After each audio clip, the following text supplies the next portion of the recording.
प्रभु ईसा मसीह में स्नेह की बंधुओं, हमारे पिता ईश्वर और प्रभु ईसा मसीह आप लोगों को अनुग्रह तथा शांति प्रदान करें। हम अपनी उपासना पद्धति के अनुसार आज फलागमन काल के 6वां रविवार में प्रवेश कर चुके हैं और आज हम लोगों को माता कलीसिया पवित्र सुसमाचार के जरिए हम लोगों को ये सत्य बताना चाहती है कि एक इंसान जो प्रभु ईसा मसीह का चेला कहलाता है उसे अपने जीवन किस तरह इस दुनिया में व्यतीत करने की जरूरत है। आज के पाठ में आपने सुना, एक चमत्कार के बारे में आपने सुना।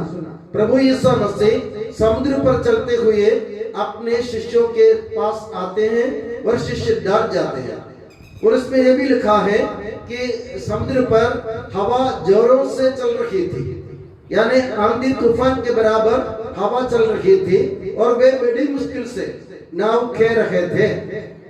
तो उन्होंने देखा कि प्रभु यीशु मसीह अपने पानी पर चलते हुए उनकी ओर आ रहे हैं, तो वे डर गए और वे चिल्लाने लगे। तो प्रभु यीशु मसीह ने उन्हें ढारस बंधाते हुए कहा, डरो मत, मैं ही हूं। तो माता कलीसिया हमको ये सत्य बतलाना चाहती है कि दुनिया, मतलब ये जिस दुनिया में हम जी रहे हैं वो एक सागर के बराबर है और हमारा जीवन एक नाव के बराबर है और हम अपने जीवन एक इस संसार में, इस जैसे मैंने कहा संसार सागर है और हमारा जीवन एक नैया है और हम सब अपने इस जीवन को इसलिए नैया की तरह, नाव की तरह खेल रहे हैं कि इस दुनिया रूपी समुद्र के उस पार पहुंच जाए। दुनिया रूपी समुद्र के पार होना हमारा मकसद है। दुनिया रूपी समुद्र का पार होने का मतलब है प्रभु ईश्वर के साथ, यीशु मसीह के साथ स्वर्ग राज्य में पहुंचना।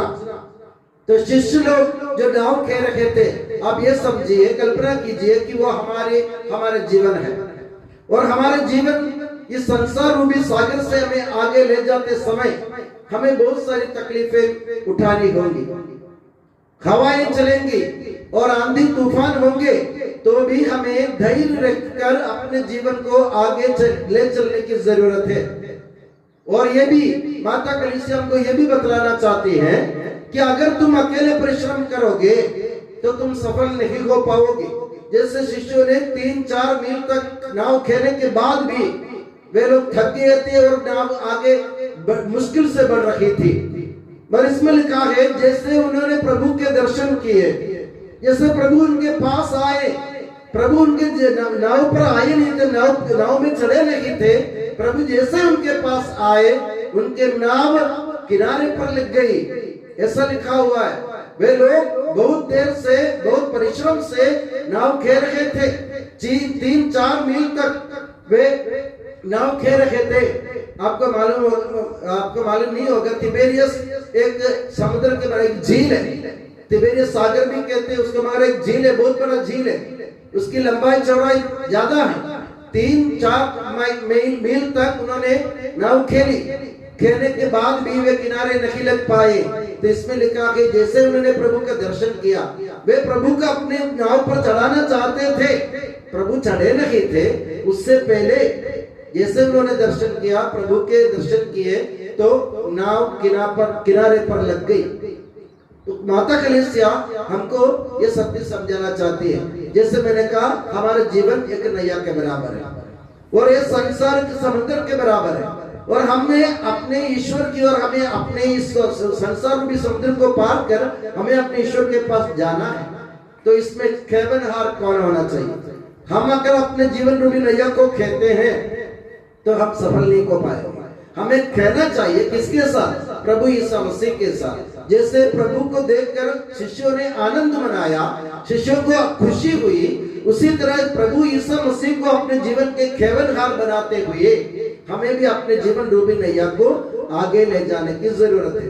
कबीर दास जी कहते हैं, अंतर्यामी एक तू जीवन का आधार, जो तुम छोड़ो साथ तो कौन उतारे पार, कबीरा कौन उतारे पार। कबीरदास कहते हैं जीवन जीवन रूपी समंदर से हमारी नैया को आगे ले जाने के लिए तू ही हमारे जीवन का आधार है। अगर तू हमारा हाथ छोड़ देगा तो हमें कौन उतारेगा इस समुद्र के उस पार।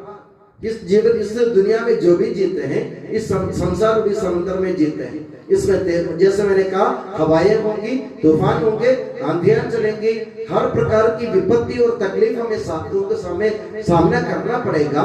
फिर भी शिष्यों की तरह उस प्रभु पर भरोसा रखो जो चमत्कार दिखा सकते हैं।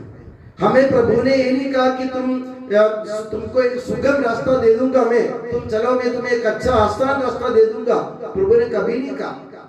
प्रभु ने कभी नहीं कहा कि तुम्हें एक आसान रास्ता दे दूंगा आगे चलने के लिए। प्रभु ने कहा तुम्हारे रास्ते में कांटे होंगे, तकलीफ होंगे, परेशानियां होंगी, तो भी तुम्हें चलना है। प्रभु ने क्या वादा किया?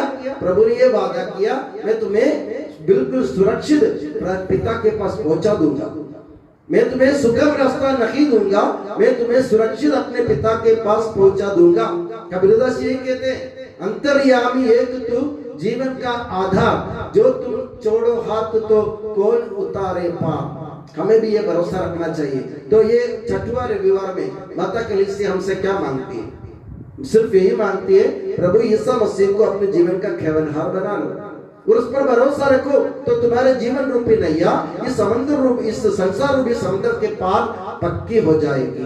तुम्हें फिक्र करने की जरूरत नहीं है, तुम्हें ज्यादा चिंता करने की जरूरत नहीं। बस इतनी सी बात, तुमको दो बातें करनी है अपने जीवन में। प्रभु यीशु मसीह को अपने जीवन का खेवनहार बना लो, अपने जीवन रूपी नैया का। दूसरी बात, उस पर भरोसा रखो, चाहे कभी से भी आंधी चले, तूफान आए, हवाएं चलेंगी, तो भी हमारी नैया इस संसार रूपी समुद्र में नहीं डूबेगी। हमारे जीवन रूपी नैया उस किनारे लग जाएगी कहाँ लग जाना चाहिए? प्रभु ईश्वर के राज्य में। तो प्रभु ईश्वर के राज्य की ओर हमें ले चलने के लिए प्रभु यीशु मसीह तैयार खड़े, वो हमारी तरफ आ रहे हैं, बस हमें उन्हें पहचानने की जरूरत है। जैसे शिष्यों ने उनको पहचान लिया, पर शिष्य ने मन में चाहा कि प्रभु यीशु मसीह को हम अपने नैया पर चढ़ा ले, तो उससे पहले ही उनके नाव किनारे पर लग गए।